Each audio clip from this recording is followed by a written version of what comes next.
Assalamualaikum warahmatullahi wabarakatuh. Selamat pagi, salam sejahtera, dan salam sehat bagi kita semua.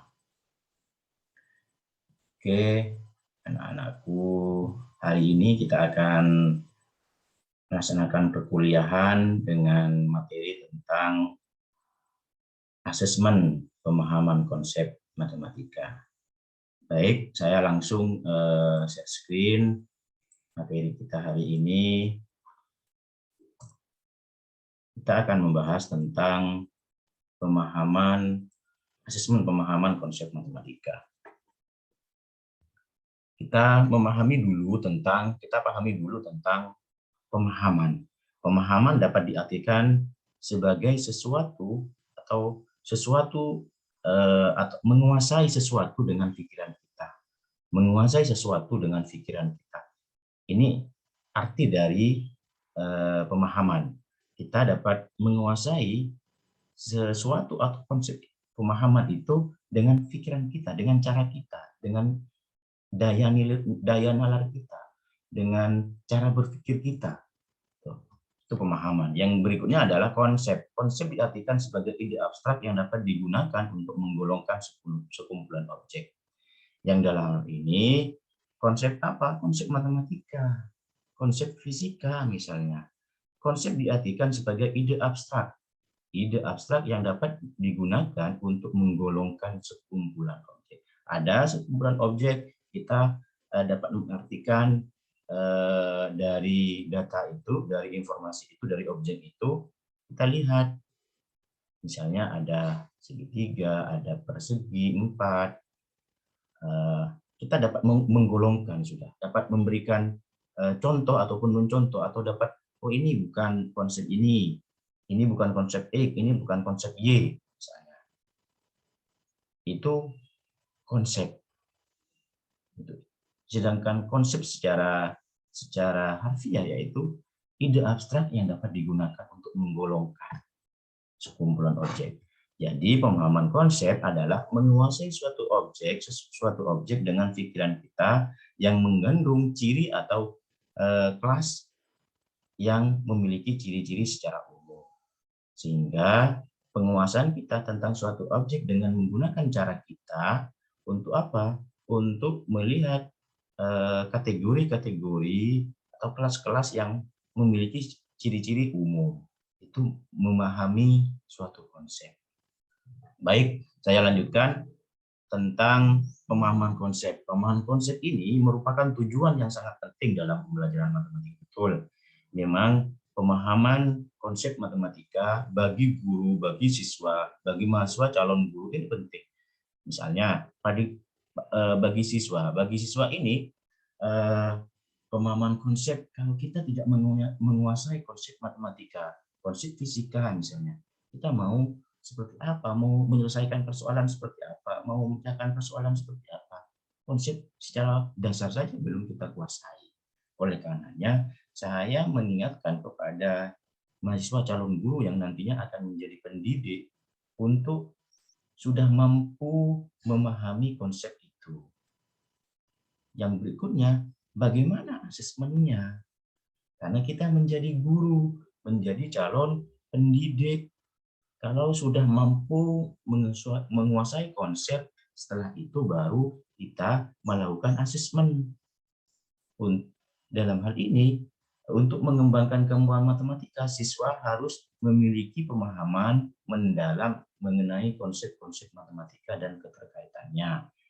Tidak hanya konsep-konsep matematika saja, banyak nantinya kaitan-kaitan konsep dengan konsep yang lain, dengan prosedur, dengan rumus, dengan fakta misalnya. Itu nantinya kita sebagai guru, sebagai calon guru memahami dan melakukan asesmen. Ada menurut Schoenfeld ya, berpikir secara matematik itu memiliki dua arti. Yang pertama adalah mengembangkan suatu pandangan matematik, menilai prosesnya dari matematisasi dan abstraksi, dan memiliki kesenangan untuk menerapkannya. Dua adalah mengembangkan kompetensi dan menggunakannya dalam pemahaman matematik. Sehingga pemahaman konsep merupakan kompetensi. Kompetensi ini ya, kompetensi yang ditunjukkan oleh siswa dalam memahami konsep dan prosedur secara luas, akurat, efisien, dan tepat. Ini menurut Schoenfeld. Pemahaman konsep merupakan kompetensi atau kemampuan yang ditunjukkan oleh siapa? Oleh siswa. Karena ini menjadi kajiannya pada saat seorang guru itu menguji atau mengasesmen pemahaman konsep matematika siswa. Itu ya. Oke, lanjutkan. Masuk ke indikator. Indikator pemahaman konsep yang pertama adalah menyatakan ulang setiap konsep. Siswa sudah mampu menyatakan atau memberikan pengertian secara terus-menerus, secara berulang. Misalnya kalau ditanya konsep segitiga apa? Dia di pertemuan berikutnya juga ditanya lagi. Di kesempatan tertentu dia ditanya lagi. Sehingga dia sudah mampu menyatakan ulang setiap konsep yang diberikan. Yang kedua adalah mengklasifikasikan objek-objek menurut sifat-sifat tertentu sesuai dengan konsepnya. Indikator yang kedua ini, siswa sudah mampu mengklasifikasikan, sudah mampu mengelompokkan objek-objek menurut apa? Menurut sifat-sifatnya, ciri khasnya. Itu sesuai dengan konsepnya, betul. Jadi siswa sudah mampu mengklasifikasikan, sudah mampu mengelompokkan. Oh, kalau sifatnya seperti ini masuk konsep ini. Kalau sifatnya ini, dia sudah masuk konsep Y misalnya. Kalau sifatnya seperti ini, masuk konsep X. Itu. Ini indikator yang kedua. Indikator yang ketiga adalah memberikan contoh dan mencontoh dari konsep itu. Yang dalam hal ini, seorang siswa sudah mampu. Misalnya seorang guru bertanya, konsep ini konsepnya apa? Atau konsep matematika ini apa contohnya? Coba berikan contoh dari konsep ini, konsep segitiga misalnya. Dan dia sudah mampu memberikan contoh ini, Bu, ini Bapak, ini yang bukan konsep konsep segitiga, ini yang konsep segitiga. Sehingga indikator yang ketiga ini memberikan contoh dan contoh dari konsep matematika yang kita ajari. Berikutnya adalah menyajikan konsep dalam berbagai bentuk representasi matematis. Nah, setelah memberikan contoh,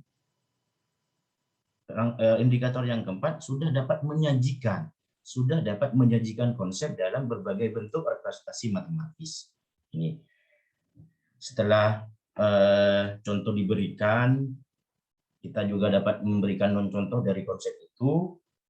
Setelah itu kita sajikan konsep itu dalam berbagai bentuk representasi matematis. Yang kelima adalah mengembangkan syarat perlu atau syarat cukup dari suatu konsep. Ini sudah masuk ke syarat. Syarat cukupnya seperti apa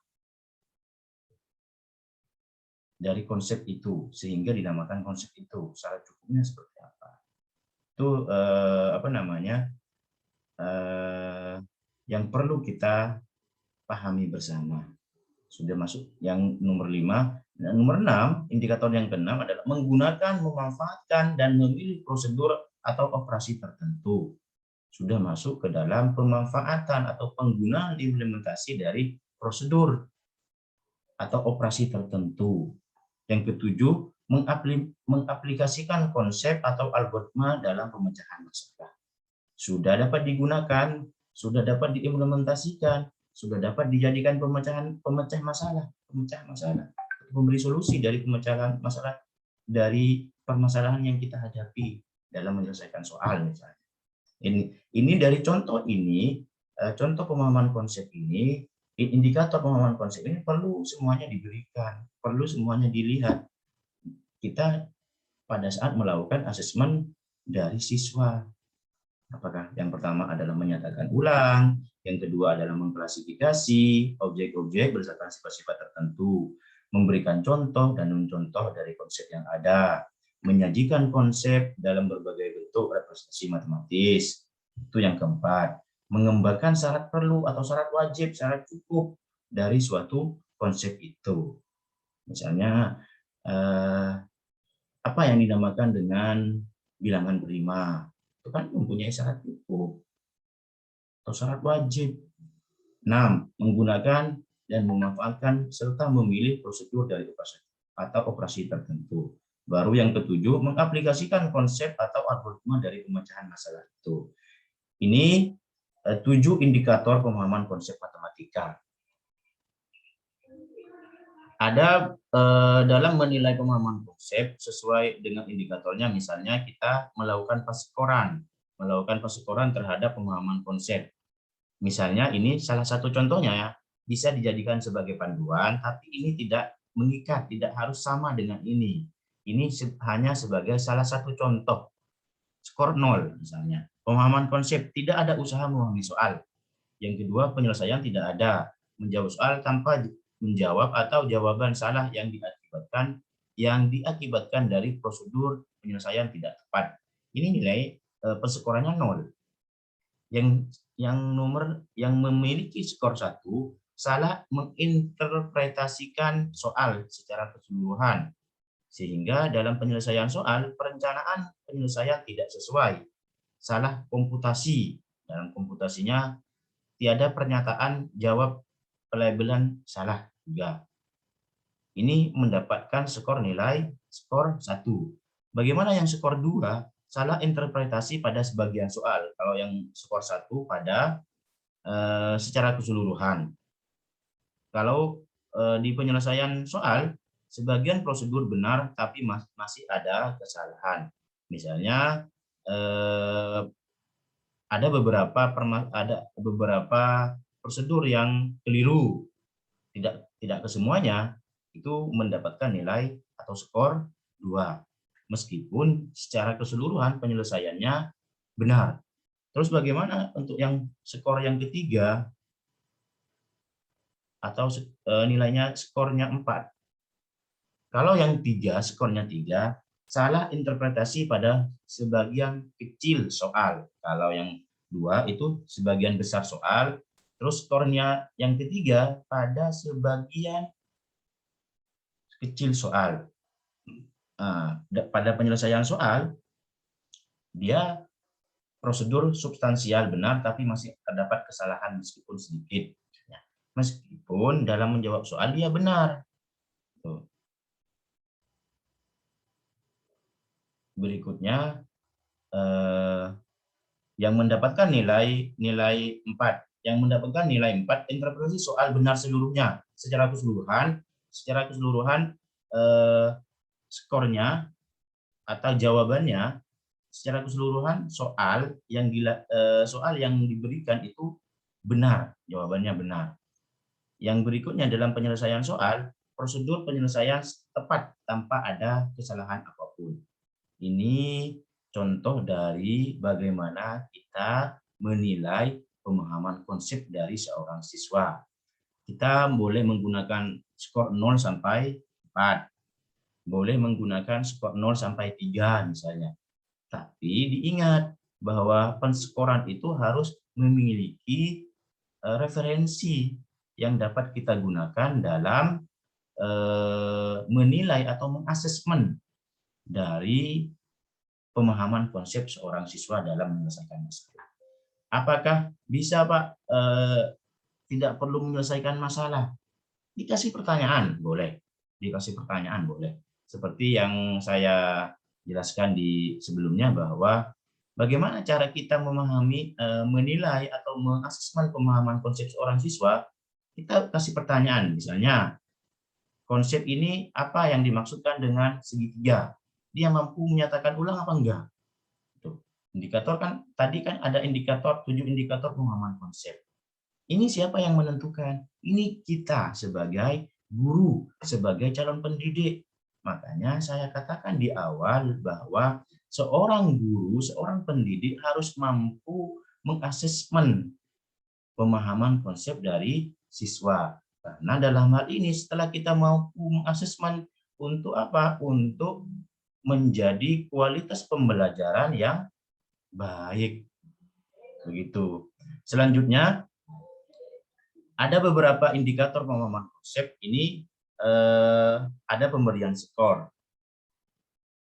Pemberian skor pemahaman konsep matematika siswa digunakan untuk mengukur setiap indikator soal pemahaman konsep matematika siswa.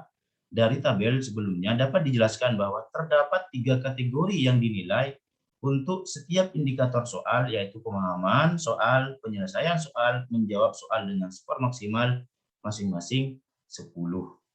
Tuh.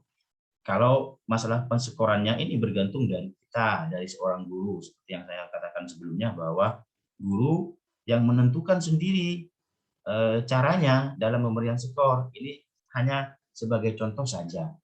Jadi dari indikator pemahaman konsep ada penskorannya. Untuk apa? Untuk pemberian skor pemahaman konsep matematika digunakan mengukur setiap indikator soal pemahaman konsep yang diberikan oleh guru kepada siswanya.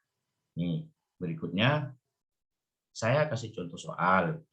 Misalnya soal pemahaman konsep tentang luas permukaan bola. Misal diameter suatu bola adalah 4 cm.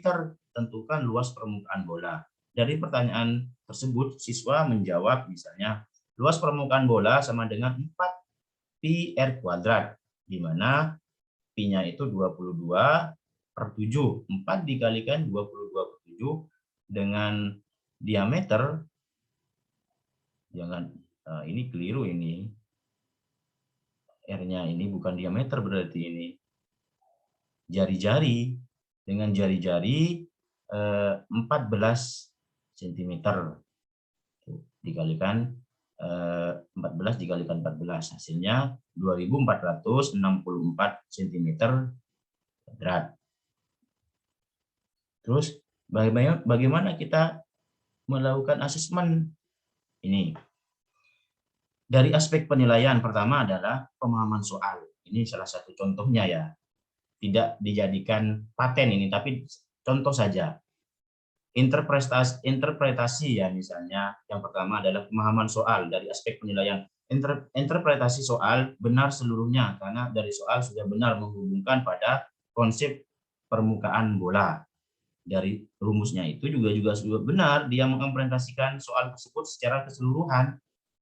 Yang kedua, penyelesaian soal. Prosedur substansial benar, tapi masih terdapat kesalahan karena siswa ini seperti yang saya jelaskan tadi, karena saya langsung menjawabnya dari langsung asesmen itu, karena siswa tidak menentukan jari-jari dengan membagi diameternya menjadi 2. Siswa itu langsung menuliskan diameter itu sama diameternya 14, jari-jarinya dia tidak membagi menjadi 2. Dia langsung menuliskan 14 di rumus atau di penyelesaian soal.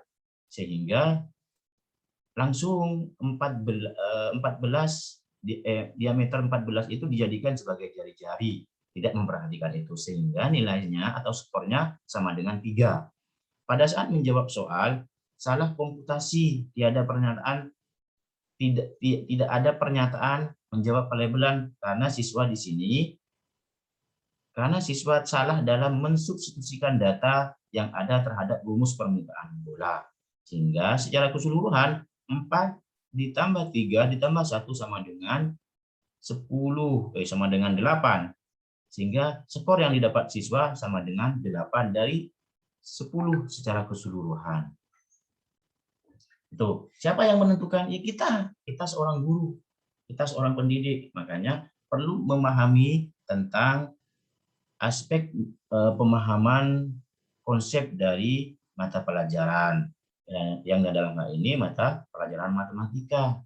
Dari pembelajaran matematika itu kita kasih soal, kita cek kemampuan konsepnya dari 3 hal: pemahaman soal, penyelesaian soal, dan dalam menjawab soal. Itu sudah terkandung dalam kita menilai konsep-konsep, menilai pemahaman konsep siswa. Tuh. Jika ada pertanyaan nantinya, langsung saja bisa via chat, via WA group dan lainnya. Ini terakhir. Pemahaman konsep merupakan salah satu aspek yang sangat penting dalam pembelajaran dan merupakan perangkat